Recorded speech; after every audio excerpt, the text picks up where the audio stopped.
Salam. Bugünkü dərsimiz olacaqdır. 6-cı sinif, üzrlü sayın 8-ci sinif 2-ci hissədən 6.3 onurğalı heyvanların həyat dövriyəsi. Gördüyünüz kimi keçən dəfə dərs haqqında müəyyən qədər məlumat vermişdim. Öyrəndiklərinizi tətbiq edin və öyrəndiklərinizi yoxlayın. Bunlara baxacağıq. Burada deyilir, balıq və sürünənlərin həyat dövriyyəsini müqayisə edin.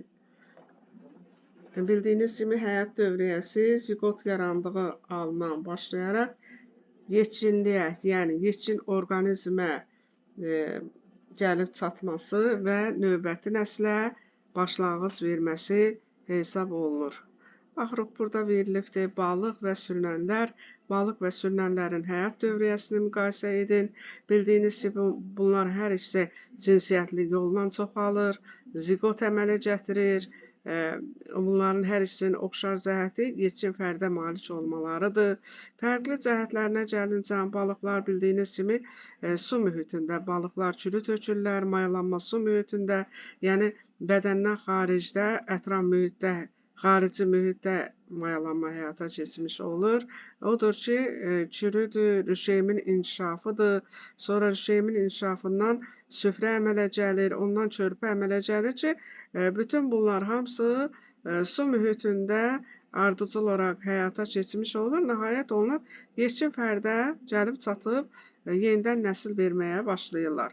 Sürünənlərə gəlincə, bildiyiniz kimi sürünənlər də cinsiyyətli yolla çoxalır, ziqot yaranır, mayalanmış yumurta hüceyrə, onlar da ziqot adlanır. Bildiyiniz kimi sürünənlər quru mühitində yumurta qoyurlar, qumsal torpağın içərisinə, onlardan isə, yumurtadan isə körpə balalar əmələ gəlir. Körpə balalar yetkin fərdə oxşuyur, onlar tədricən böyüyərək yetkin fərd mərhələsinə çatmış olurlar.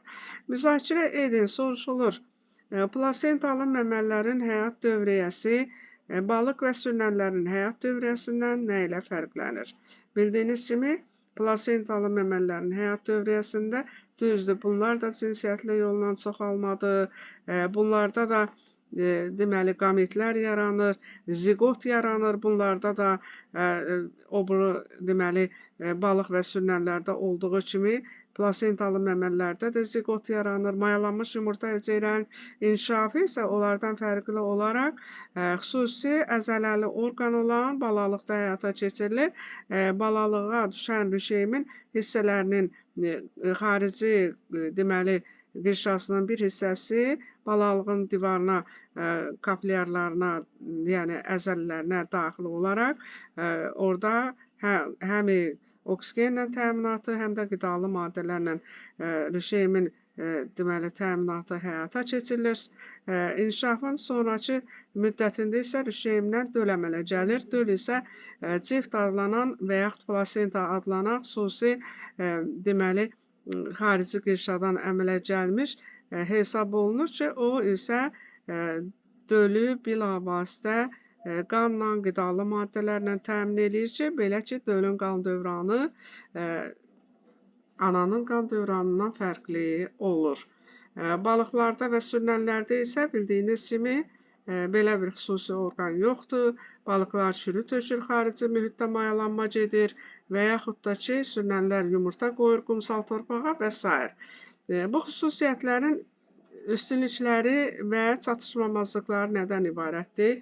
Bildiyiniz kimi, burada ən üstün olan diri bala doğmaqla çoxalan plasentalı məməllərdir. Çünki onlarda yaranan ziqotdan əmələ gələn balanın inkişafı tamamilə ana orqanizmdə, daxildə balalıq deyilən əzələli orqanda həyata keçirilir ki, bunun da sayəsində onlarda demək olar ki, ölüm və içki hallarının sayı sıfıra enmiş olur.